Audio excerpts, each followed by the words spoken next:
오늘 함께 나눌 하나님의 말씀은 히브리서 12장입니다. 히브리서 12장 5절에서 11절까지 말씀인데요. 우리가 한 절씩 교독하도록 하겠습니다. 히브리서 12장입니다. 히브리서 말씀에 오늘 이제 읽으면서 우리가 눈여겨봐야 할 단어가 반복돼서 나오는 단어가 두 개가 있습니다.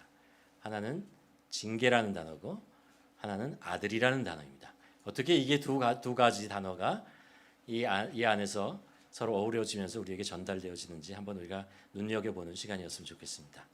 한 절씩 교독하도록 하겠습니다. 5절 또 아들들에게 권하는 것 같이 너희에게 권하신 말씀도 잊었도다. 일러스되 내 아들아 주의 징계하심을 경히 여기지 말며 그에게 꾸지람을 받을 때에 낙심하지 말라.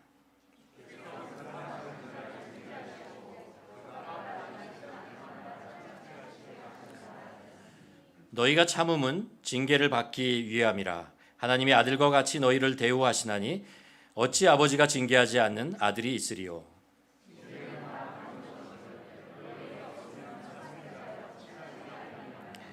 또 우리 육신의 아버지가 우리를 징계하여도 공경하였거늘 하물며 모든 영의 아버지께 더욱 복종하며 살려 하지 않겠느냐.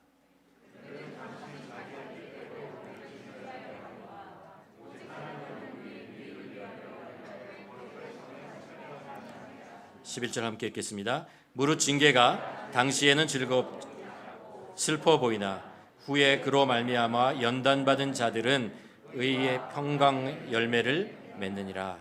아멘.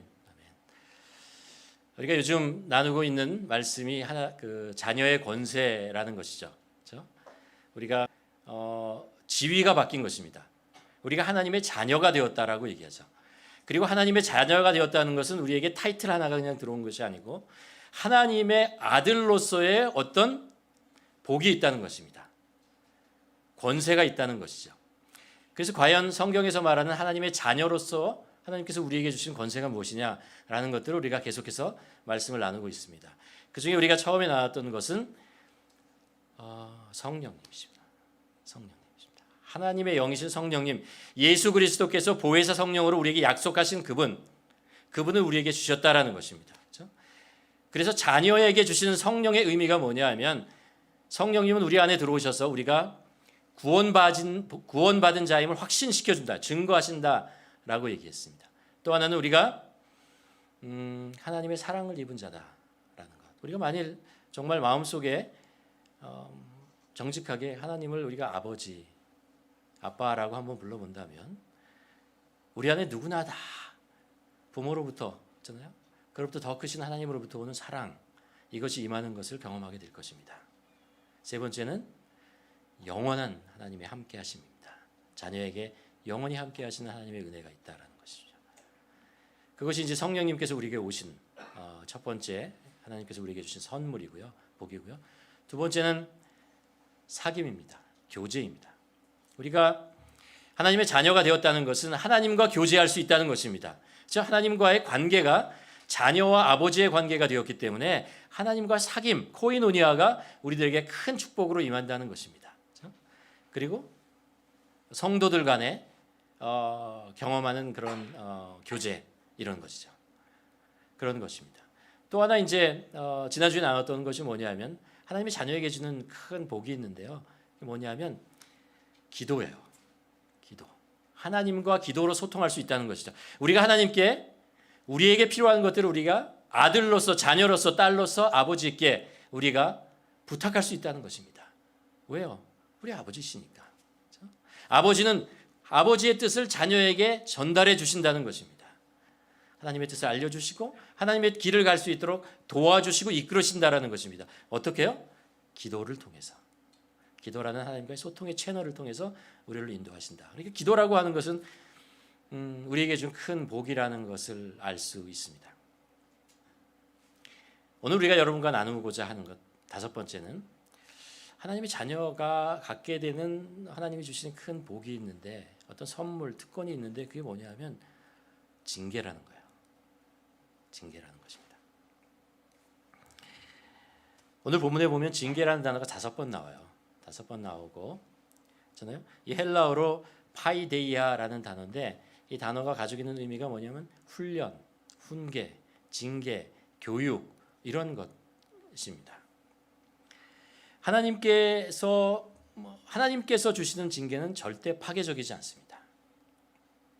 영어에서 이걸 번역하는 것을 가만 보면 디스플린이라는 단어로 이제 번역을 합니다. 디스플린은 이제 보통 이제 부모가 자녀를 올바로 잘못했을 때 그것을 이제 징계라는 단어가 좀 강하죠. 그렇죠? 징계라는 단어 별로 원하지 않는데 좀 신기했어요. 그래서 성경 번역법부터 원어부터 다 찾아봤습니다. 왜 이걸 꼭 파이데니아라는 단어를 징계라고 할까라는 것. 근데 우리나라 성경은요 다 징계라고 번역을 했어요. 영어는 디스플린이라는 단어를 사용합니다. 다양한 번역본이 그렇게 사용합니다. 징계라고 하는 것은 디스플린이라고 하는 것은 자녀가 잘못되었을 때요. 그것을 잘못된 길로 가지 못하도록 막는 거죠. 그렇죠? 근데 막는 것으로 끝나는 것이 아니고 그것을 올바로 커렉션하는 것입니다. 올바로 바로잡는 것. 그것이 디스플린이라는 것이고 바로잡는 것뿐만 아니라 원래 가야 하는 올바른 방향으로 나아갈 수 있도록 계속해서 훈련시키는 것입니다. 훈련시켜서 그것을 할 수 있도록 올바른 길로 계속해서 가고 올바른 습관과 올바른 생각과 올바른 행동을 할 수 있도록 계속해서 훈련시키는 것. 그것이 바로 디스플린이라는 단어입니다. 오늘 본문이 이제 그 이야기를 하고 있는 것입니다. 그러니까 전체적인 이제 컨텍스트 내에서 관계를 어떻게 설정하고 있냐면 컨텍스트를 어떻게 선정하냐면 어떤 독재자가 자기의 말을 듣게 하려고 억지로 어떤 사람을 징계하고 잘못하는 것을 퍼니시먼트하고 뭐 이렇게 해서 자기 말을 듣게 한다라는 것이 아니고 사랑하는 아버지가 자녀를 아들을 올바른 길 잘못된 길로 막고 올바른 길로 나아갈 수 있도록 훈련시키신다라는 그런 의미로 오늘 이 말씀을 사용하고 있다는 것입니다. 왜 이것이 하나님께서 자녀에게 주신 복이 되느냐, 권세가 되느냐, 하나님께서 우리에게 주시는 선물처럼 아주 소중한 것이냐라는 것이죠. 그것은 우리가 가지고 있는 인간이 가지고 있는 죄성, 잘 변하지 않는 그 속성, 고집, 이기심, 자기중심적인 것 이런 것들이 우리 안에 꽉 차 있고 있잖아요. 나의 이익을 위해서는 다른 사람에 대해서 무관심하고 나의 생존을 위해서는 무엇인가 할 수 있고 나의 성공을 위해서는 내가 어떤 욕심도 부릴 수 있고 나의 기쁨을 쾌락을 위해서는 어떤 것도 할 수 있는 것 같은 그런 인간의 죄와 상처와 그리고 아픔 있잖아요. 우상 이런 것들 되어 있는 그런 것이 인간이 아닌가라는 생각을 하게 됩니다. 목회를 하면서 감사한 것들이 있습니다. 뭐냐면 하나님을 더 알아가는 것, 말씀을 더 깊이 하는 것. 그리고 교회라는 공동체에서 같이 이렇게 혼자 생활하는 것이 같이 생활하면서 같이 살아가는 거잖아요. 그런 것이 참 귀하고 감사하죠. 한 가지 힘든 게 있어요. 그게 뭐냐면 내 자신에 대해서 왜 그렇게 하나님께서 적나라하게 보여주시는지 모르겠습니다. 내 안에 있는 인간 안에 있는 죄인 안에 있는 그 깊숙한 내면에 있는 것들을 목회자인 제가 자꾸 내 자신을 바라보고 이렇게 한다는 것 참 힘들어요. 괴롭고 이것이 어떻게 변화될까? 이것이 어떻게 새롭게 될 것인가? 라는 것에 대한 많은 고민 이런 것들을 가질 수밖에 없는 것이죠. 파이데야라는 것은 마치 이런 것입니다. 하나님이 보시기에 합당하지 않은 사람의 모습을 조각칼로 도려내는 것입니다. 그래서 올바른 모습으로 만들어가는 거죠. 도려내고 잘라내고 부서뜨리는 것이 아니고 필요 없는 부분을 도려내고 필요 없는 것을 만들어가면서 하나님이 원하시는 합당한 모습으로 작품을 만들어가는 것처럼 걸작품을 만들어가는 것처럼 하나님의 조각칼의 손끝 그것을 경험하게 되는 것이 바로 징계라고 하는 것이죠. 하나님의 자녀가 된다는 것은 이런 과정을 거쳐야만 합니다. 누구나 이것은 거치는 것입니다. 왜냐하면 우리는 의인이 아니기 때문에 우리는 선한 사람이 아니기 때문에 구원받을 때 우리의 모습이 그렇게 대단한 사람이 그렇잖아요. 우리가 하나님께서 우리를 구원하실 때 여기 있는 한 사람 한 사람의 자격이나 조건이나 성격 테스트하고 하나님께서 선택해서 하나님의 자녀를 삼은 분이 있을까요? 없어요. 하나님께서 우리를 자녀 삼을 때 한 가지 조건밖에 보지 않으셨습니다. 예수 그리스도를 믿느냐 하는 거예요. 예수 그리스도를 진심으로 믿느냐 하라는 것입니다. 그거 하나만 가지고 우리를 선택하시고 우리를 자녀 삼으셨다는 것입니다. 그리고 나서 이제 하나님께서 우리를 하나님의 자녀의 그 반열, 자녀의 울타리 안에 우리에 두시고 하나님의 사랑하는 우리 안에 두시고, 그렇잖아요. 양이, 목자가 자신의 울타리 안에 양을 두시고 이제 양을 건강한 양으로, 좋은 양으로 만들어 가시는 것입니다. 그 만들어 가시는 과정에서 하나님께서 하실 수밖에 없는 게 징계라고 하는 것입니다. 우리가 그것을 받아들여야 한다는 것이죠.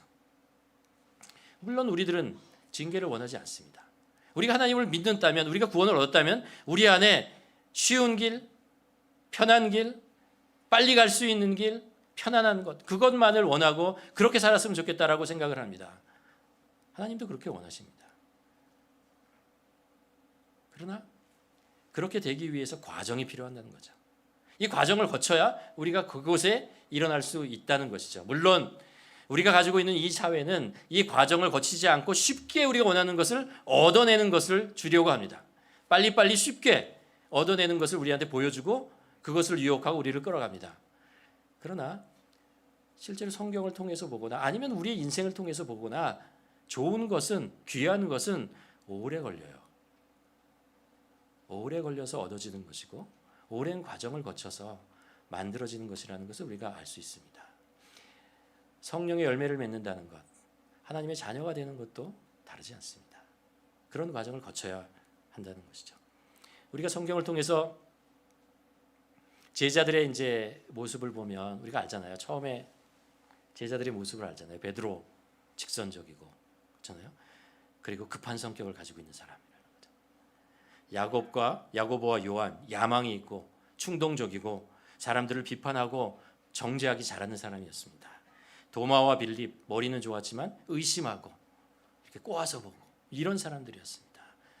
바울은 누구입니까? 이 모든 것을 합한 사람이었죠. 다 이런 성격을 가지고 있는 사람이었어요. 그런데 바울이, 우리가 성경을 통해서 보지만 바울이 처음 예수님을 만나고 나서 3일 동안 앞을 보지 못하는 고난 속에 놓이게 됩니다. 그리고 전도하기 위해서 예루살렘으로 갔을 때 그곳에 전도하다가 죽음의 위기를 겪고, 그래서 결국 자기 고향에서 10년 정도 은둔 생활을 할 수밖에 없습니다. 아무도 만나지 못하고 아무런 사역도 할 수 없는 그런 상황에 놓이게 됩니다. 2차 전도 여행을 떠나려고 할 때 그가 정말 멘토와 같은 바나바와 대판 싸우게 되죠. 마음의 상처를 얻습니다. 그리고 나서 떠난 전도 여행 다 실패합니다. 처음에 디모데를 만나고 잘 되는 것 같다가 소아시아에 가는 곳마다 전도가 되지 않고 복음이 전해지지 않고 교회가 세워지지 않는, 그래서 밀려서 도망가서 드로아로 가게 됩니다. 옥에 갇히고 배가 파손되고 매를 맞고 배고프고 병에 걸리고 시달리게 됩니다.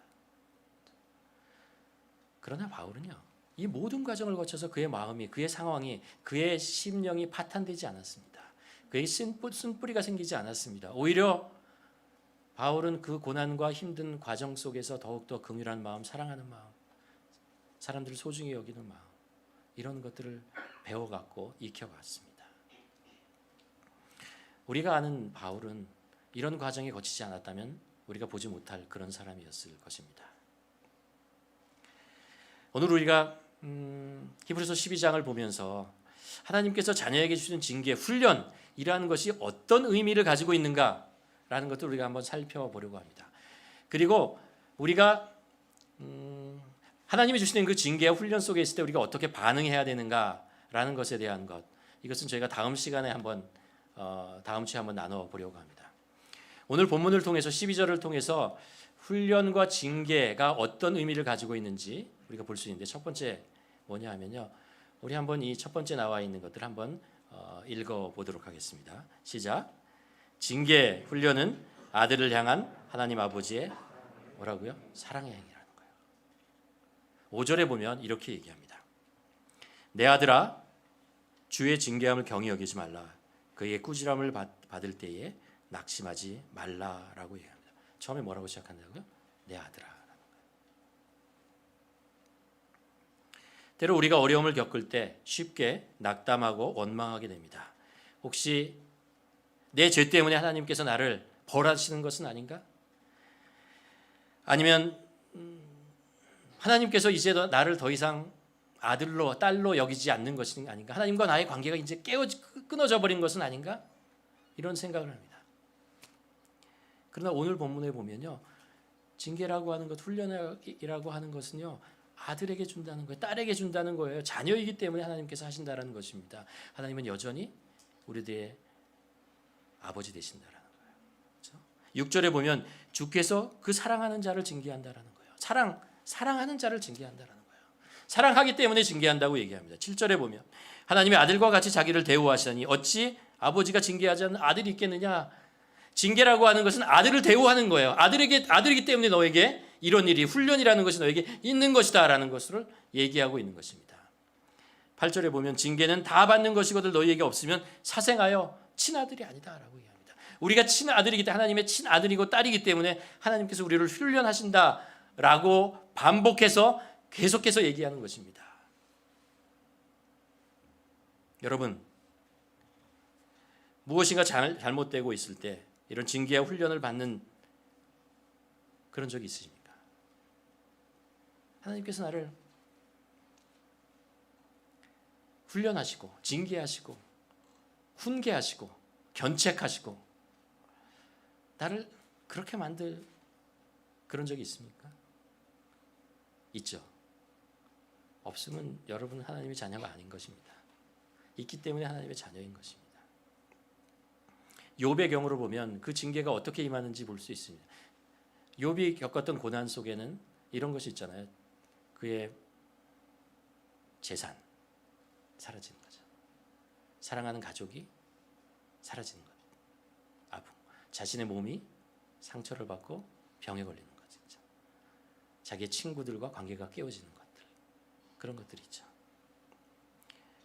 그러나 성경은 우리에게 가르칩니다. 그것 때문에 낙담하지 말라는 거예요. 그것 때문에 절망하지 말라라고 얘기를 합니다. 우리가 우리의 욕망대로 살아가려고 할 때, 아니면 하나님의 뜻에 순종하지 않고 살아갈 때, 그럴 때가 있습니다. 하나님께서는 그때 우리를 견책하신다는 거예요. 우리를 견책하신다는 거예요. 우리가 잘 아는 요나의 얘기 알잖아요. 요나가 다시스로 가야 되는, 니느웨로 가야 되는데 다시스로 가잖아요. 동쪽으로 가야 되는데 서쪽으로 갑니다. 육지로 가야 하는데 바다로 가요. 그러다가 그 바다 위에, 배 위에서 바다 속으로 던져지게 되죠. 바다 속에 있는 큰 물고기 속에, 배 속에 들어가서 3일 있어야 하는 징계를 당하게 됩니다. 그러나 하나님께서 니느웨를 요나를 죽이기 위한 것이 아니었어요. 그렇잖아요. 그를 다시 훈련하기 위해서, 다시 돌아오게, 하나님의 뜻에 합당하게 돌아오게, 생명을 살리는 자로 살아가게 하려고 그랬다는 것을 우리는 성경을 통해서 알 수 있습니다.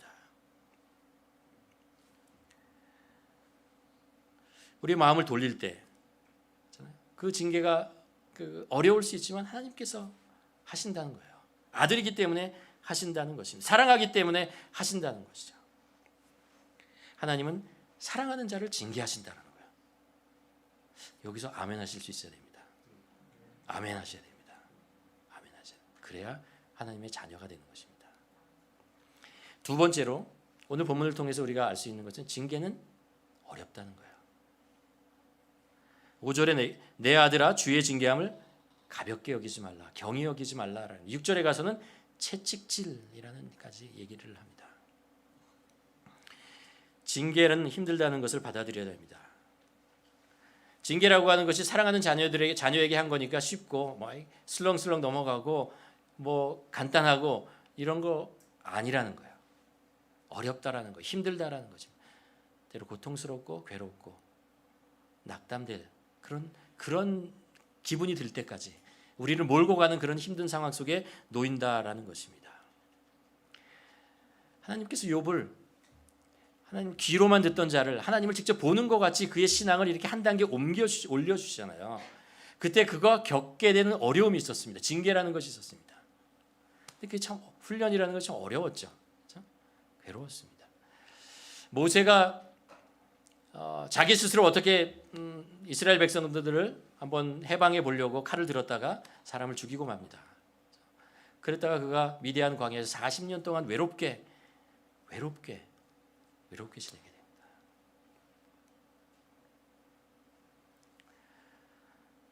징계라고 하는 것이 우리의 표피에 묻어 있는 때를 이렇게 닦아내는 것처럼 그렇게 쉽지 않다라는 것입니다. 우리 안에 있는 어떤 깊숙이 있는 종양을 떼어내듯이 칼로 도려내듯이 그렇게 아프다는 거예요. 인간이 얼마나 고집스럽고 목이 곧은 자인지 모릅니다. 상황에 따라서 얼마나 자기를 변명하고 나타내는. 하나님께서는 다 보세요. 그렇잖아요. 내가 보이는데 왜 하나님께서 안 보이겠어요? 그렇잖아요.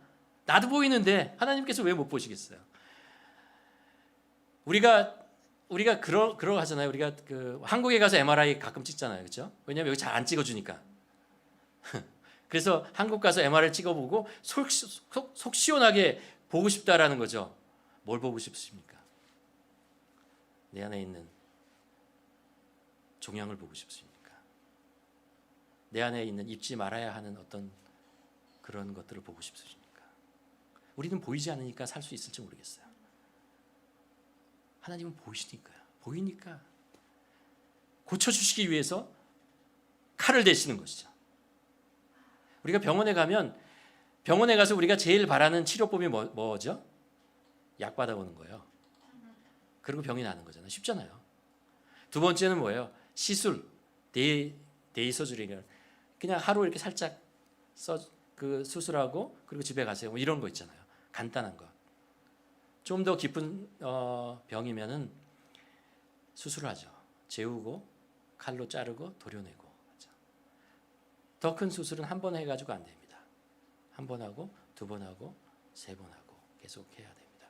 그러나 해야죠. 도망간다고 그게 낫는 게 아니잖아요. 해야죠. 받아야 되는 것입니다. 어려움이라는 것은 받아야 되는 것입니다. 그래서 오늘 성경이 뭐라고 얘기하냐면요. 7절에서 너희가 참음은 징계를 받기 위함이라 하나님의 아들과 같이 너희를 대우하시는 것이다 라고 얘기합니다. 우리가 징계를 받을 때 그것을 참아내야 된다는 것입니다. 인내해야 된다는 것입니다. 우리가 그것을 쉽게 빠르게 간단하게 하려고 하지 말아야 한다는 것입니다. 하나님의 손길이, 하나님의 치유의 손길이, 우리를 교정하시는 그 손길이 우리를 정확하게 우리의 잘못된 것을 도려내실 때까지 우리는 그것을 참아내야 된다는 것입니다. 인내해야 되는 것입니다. 그래야 우리가 정상적으로 돌아갈 수 있다는 것이죠. 그걸 피하려고 하지 말라는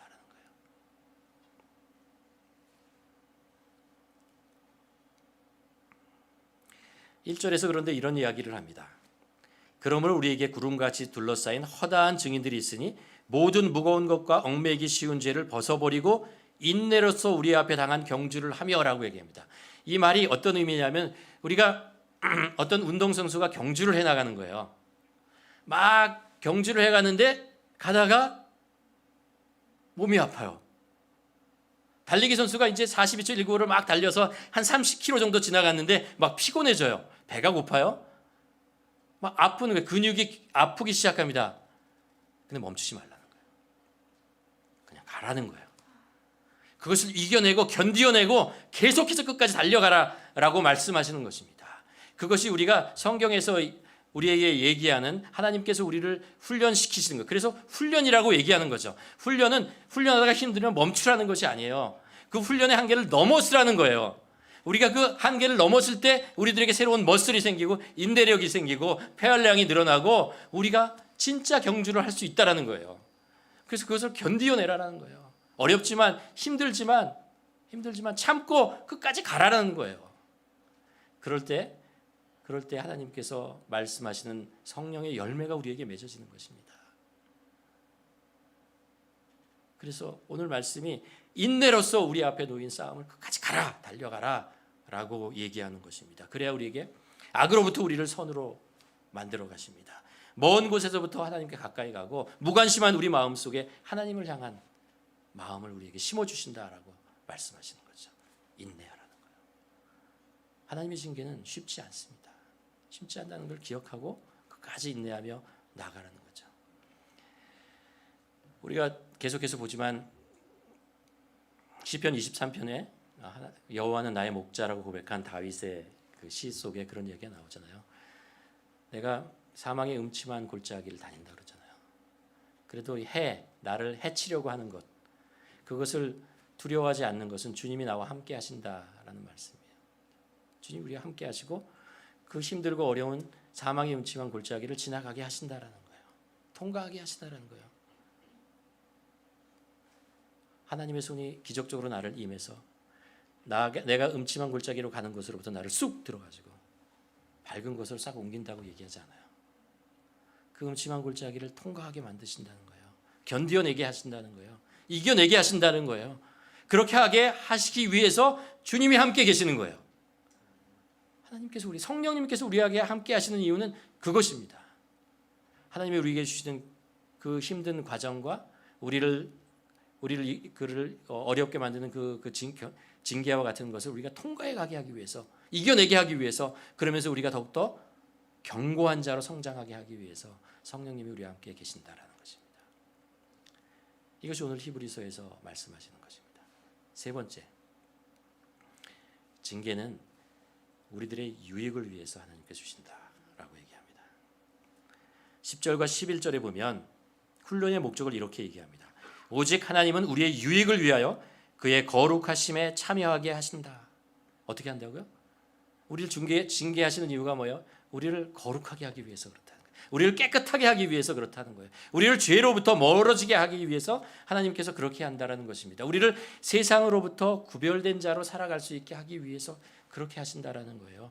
그러니까 우리가 이것을 하지 않으면 우리가 세상 속에서 이게 무슨 색깔인지 모르게, 이게 검정색인지 흰색인지 모르게 나도 내 마음속에 그 안과 밖이 모두 다 혼동되어서 내가 그리스도인인지 하나님을 믿는 자인지 세상을 의지하고 살아가는지 세상의 가치를 쫓아 살아가는지 구별할 수 없다는 거예요. 우리 유익을 위해서 열매를 맺는다. 의와 평강의 열매를 맺는다라고 얘기합니다. 하나님의 자녀이기 때문에 하나님께서 우리들의 유익을 위해서 이 일들을 하신다라고 말씀하고 계시는 것입니다. 여러분, 하나님께서 우리를 징계하실 때 누가 아픈지 아세요? 하나님이 더 아파요. 구약에 보면 하나님께서 하나님의 백성들을 징계하시는 모습이 나옵니다. 아시아를 들어서 징계하시고 이집트를 들어서 징계하시고 바벨론을 들어서 징계하십니다. 그럴 때 하나님 마음이 찢어지고 고통스럽고 힘든 하나님의 마음을 계속해서 토해내십니다. 너희 징계받는 너의 모습을 보면서 내가 힘들고 어렵고 괴롭고 그렇다는 거죠. 우리가 자녀들, 사랑하는 사람들이 올바른 잘못된 길로 갔을 때 그것을 올바른 길로 가기 위해서 정말 부모로서 얼마나 고통스럽습니까? 조금이라도 잘못하는 것을 보면 얼마나 마음속에 안타깝고 괴롭고 힘듭니까? 그렇죠? 하나님도 그러시다는 거예요. 하나님도 그러시다는 거예요.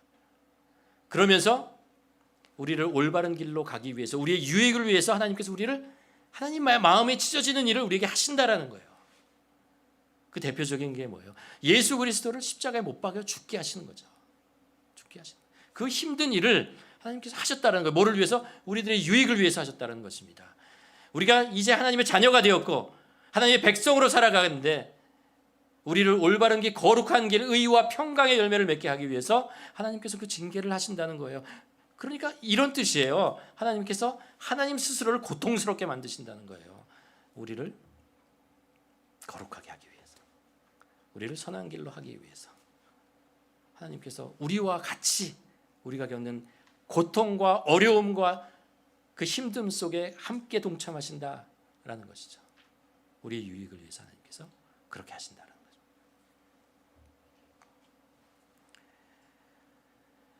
혹시 여러분이 어떤 이유 때문에 겪고 있는 아픔이 있으십니까? 고통이 있으십니까? 힘든 것들이 있습니까? 상처를 받으십니까? 여러분, 우리가 히브리서 기자는 이것을 우리의 관점을 좀 바꿔야 한다고 우리에게 가르쳐주고 있는 것입니다. 하나님께서 하신다는 거예요. 하나님께서 하신다는 거예요. 하나님께서 우리를 사랑하시기 때문에 그렇게 하신다는 거예요. 하나님이 우리의 아버지 되시고 우리의 우리를 사랑하시는 분이라는 것은 변하지 않는 진리입니다. 이거는 변하지 않는 절대적인 진리이고 하나님의 사랑은 영원합니다. 그 하나님의 사랑이 우리를 징계하신다는 거예요. 우리 유익을 위해서. 우리가 이걸 마음속에 가지고 있어요. 그러니까 우리 자신을 한번 돌아봐야 됩니다. 왜 하나님께서 나에게 이런 훈련을 하시는가라는 것을 질문해 볼 필요가 있습니다. 하나님이 왜 나를 어려운 중에 놓이게 하시는가? 왜 시기와 질투와 아픔과 상처와 불이익과 실패와 이런 것들을 당하게 하시는가? 경험하게 하시는가? 라는 것들을 우리가 한번 우리 자신을 살펴보아야 한다는 것입니다. 잠언에 보면요, 이런 말까지 얘기해요. 부모의 징계를 싫어하는 자는 짐승과 같다. 그런 말이 나와요. 그 얘기는 뭐예요? 부모의 징계는 그렇게 소중하다는 거예요. 그렇게 중요하다는 거예요. 그것이 있어야 우리가 올바로 쓸 수 있다는 것입니다. 그것을 통해서 우리 자신을 돌아보고 하나님께서 원하시는 것이 무엇인가를 찾고 나의 삶을 돌아볼 수도 있고, 그리고 우리가 그래서 거룩해지는 거죠. 그래서 우리가 깨끗해지는 것이죠.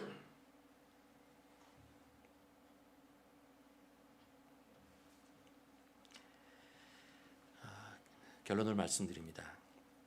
하나님은 당신의 자녀들이 믿음으로 다 잘 성장하게 하기 위해서 여러 가지 방법을 쓰십니다. 그 중에 한 방법은 우리들에게 좋은 것 주시는 거예요. 은혜를 주시고 우리가 기도하는 것을 채워주시고 우리의 사랑의 모습을 보여주시는 것입니다. 그렇게 하면서 하나님이 우리의 아버지이신 것을, 우리가 사랑받는 자녀에 있는 것을 보여주시는 거죠. 그러나 또 이런 방법도 있다고요. 징계하시는 거예요. 안 좋은 일, 힘든 일, 어려운 일을 경험하게 하시면서 우리 심령을 깨끗게 하시는 거죠. 깨끗게 하시는 거죠. 거룩하게 하시고 강하게 만드시는 것입니다.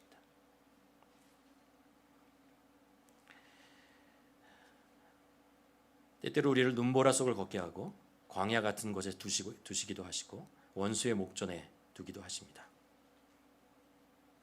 안타까운 것은 이런 훈련 앞에 설 때 많은 성도들이 좌절하고 무너진다는 것입니다. 그러지 마세요. 누가 한다고요, 이거? 하나님께서 하시는 거예요. 눈보라와 광야와 원수를 원망하고 미워할 것이 아닙니다. 이 일을 행하시는 사랑의 아버지께 더 가까이 가야 하는 거죠. 그래서 히브리서 기자는 처음에 시작할 때 이런 이야기를 하고 시작을 합니다. 2절에서 이런 이야기를 합니다. 믿음의 주요 또 온전케 하시는 이인 예수를 바라보자. 하나님께서 이 모든 일을 행하시는 이유는 우리의 시선이 우리를 온전케 하신 예수 그리스도를 바라보게 하기 위해서 그렇습니다. 그분을 의지하고 그분이 인도하시는 길로 가게 하기 위해서 우리를 이 자리에 두신다라는 것입니다. 여러분, 저는 여러분이 어떤 상황에 처해 있는지 잘 모릅니다. 그러나 어느 상황에 있든 힘들고 어렵고 그리고 괴로울 때가 있을 것입니다. 그때 이 말씀을 기억하십시오. 하나님은 이 징계는 아버지가 아들을 향한 사랑의 행위라는 것을 기억하시고 이것이 어렵습니다. 그러나 인내하고 주님을 의지하고 따라가는 거죠. 결국 하나님은 우리 유익을 위해서 이 모든 것을 사용하실 것입니다. 이런 하나님이 우리를 변화시켜 주시고 성숙케 하시는 이 모든 것들을 경험하며 하나님을 찬양할 수 있는 우리 모두가 되기를 주님의 이름으로 간절히 축원합니다. 기도하시겠습니다. 우리 한번 우리 자신 주님 앞에 나아가 기도했으면 좋겠습니다. 내가 지금 어떤 상황, 어떤 처지에 있습니까? 하나님으로부터 좋은 것, 기쁜 것, 감사한 것들, 정말 그런 것들을 경험하고 있습니까? 아멘으로 화답하고 하나님을 찬양하시길 바랍니다. 아니면 내가 정말 광야를 걷는 것 같은, 돌짝밭을 걸어가는 것 같은, 원수의 목전에 있는 것 같은 그런 어려운 힘들 중에 있습니까? 우리는 이것으로 망하지 않습니다. 이것으로 좌절할 것이 아닙니다. 우리 아버지께서 우리를 사랑하십니다. 하나님께서 우리를 이 모든 것을 통해서 우리와 동행하시고 함께하시고 힘주시고 우리가 우리의 시선을 우리 주님께 온전케 하시는 우리 주님을 바라볼 때 이 모든 것을 통해서 하나님께서 우리에게 유익을 이루실 것입니다. 바라보며 하나님, 우리가 인내하며 이 길을 주님을 의지하며 따라갈 수 있는 우리들 되게 하여 주시옵소서. 함께 기도하시겠습니다.